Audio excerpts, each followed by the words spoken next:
You can't drag me out, bitch. Yeah. That's right, honey. You can't drag me out, bitch.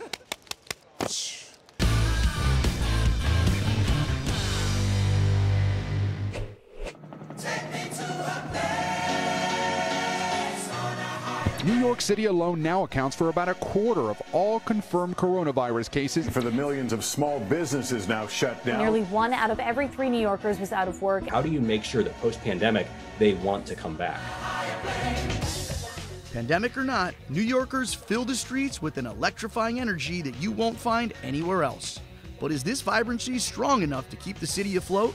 Well, who better to ask than workers who've remained resilient through an unparalleled decline in the city's leading industries, including live theater, nightlife, and luxury real estate. You got your start on $1 Million Listing. How'd that come about? A $1 Million Listing came about somewhere around 2016, 2017, but I was in real estate almost in 2008 when Bear Stearns crashed. You gotta say, this past year during the pandemic, that must have been a pretty wild time to be in the real estate market, right? It was wild. In New York City, we were in the epicenter of COVID. The news was parks being empty, people fleeing the city, going to the suburbs, going to here, there, everywhere. What do you see for the future of real estate here in New York? It's actually just getting started again and coming back in a bigger way, I think, than ever. There's this vibrancy, the culture, the creativity. Just as quickly as everyone left, they're all coming back at the same time, too.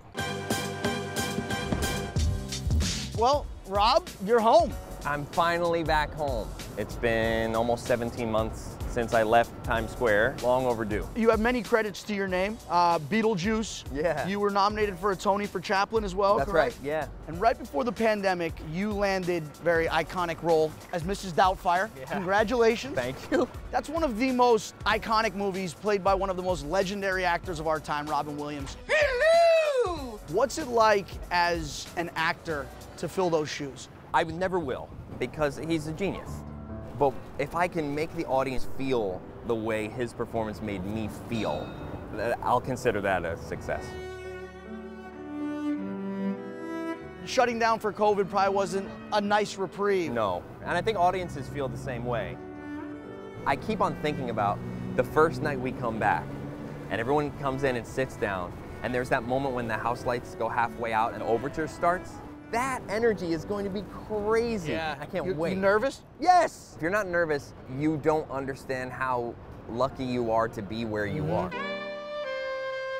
Of all the fabulous spots in Manhattan, why the Winter Garden at Brookfield Place? This, I mean, look at it. First of all, it's beautiful. There's shopping, there's vibrance, there's life, and it reflects a lot of the things I love about the city. I couldn't have chosen a better place for our first date. I'm so happy, place so is romantic. You recently appeared in a music video inspired by Billy Joel's New York State of Mind. I had no idea who else was going to be in it. Stephen Colbert, right? Idina Menzel. I mean, so many of my favorites. I mean, I know a lot of people know me from doing Drag Race, and I was actually in Canada filming a brand new drag competition show, and I got a call from Tom Kitt, who is like the music director for half of Broadway. And he was like, look, we're coming back, shows are starting to reopen, and we want to let people know that we're here. So it was just a wonderful love letter to the city to tell people, most of us never went anywhere, and we still have a lot to offer. And that's what it is. When I leave New York City and I come back, and there's just driving in, there's like a vibration. There is. That you can feel. It pulsates. No, this city like pulsates. There is something about the living, breathing movement of this area. The streets are the veins, and the avenues are the arteries. The cement is the cracking skin. And Times Square is the armpit. Yeah, exactly. Depends how close you are to the naked cowboy. I mean, this is where the heartbeat of American musical theater is. And there's something about the proximity to the makers of the art that I think everyone can feel. You could go to a restaurant and you could be sitting with an artist, a financial wizard, a real estate mogul. But yeah, I mean, people are addicted to it. They keep coming back, they are coming back. And now the market is speaking for it. I mean, I sold that penthouse, see the top there? Sold that penthouse this year. See that Jenga building there? That penthouse just sold just under 50 million last week. New Yorkers are not They don't care what you say. You know, when there were articles or people going like, is New York City dead? We laugh, especially theater people. Yeah. Theater people are scrappy. If you are in New York and you are a part of nightlife or queer nightlife, you have a thicker skin than I think most people would expect. You can't keep a good queen down. No. Peppermint, as a singer-songwriter, Yes. if you were going to write your own love letter to the city, what would it be called? I don't know, can you help me out here? Okay, just hear me out. Okay. You can't drag me out, bitch. Yeah. That's right, honey. You can't drag me out, bitch.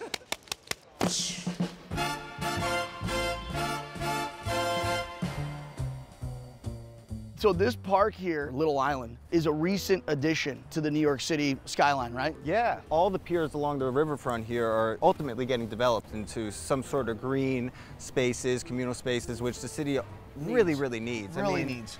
The world has changed so much in the last 17 months that Broadway has to change with it. And as much as we are all tending to say, Broadway's back, Broadway's back, Broadway's back, what we actually hope to mean is that Broadway's moving forward. Nightlife is definitely going to be different. I mean, you know, more people are certainly washing their hands than ever have before, and that ain't never been a bad thing. Not me. Well, you just touched me. You got exposed to the banana variant. Oh, I think I had that before. Okay. How can you look at this and say, this is gonna die?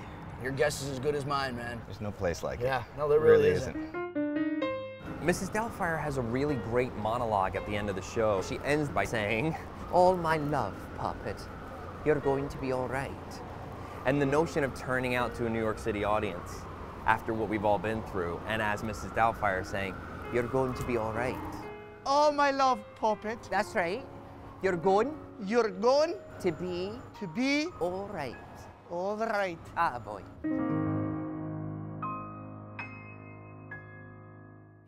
Hey guys, thanks for watching the video. For more, subscribe to First Look and come with me on all my adventures around the world.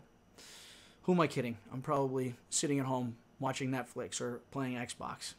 Either way, what are you waiting for? Just hit subscribe already.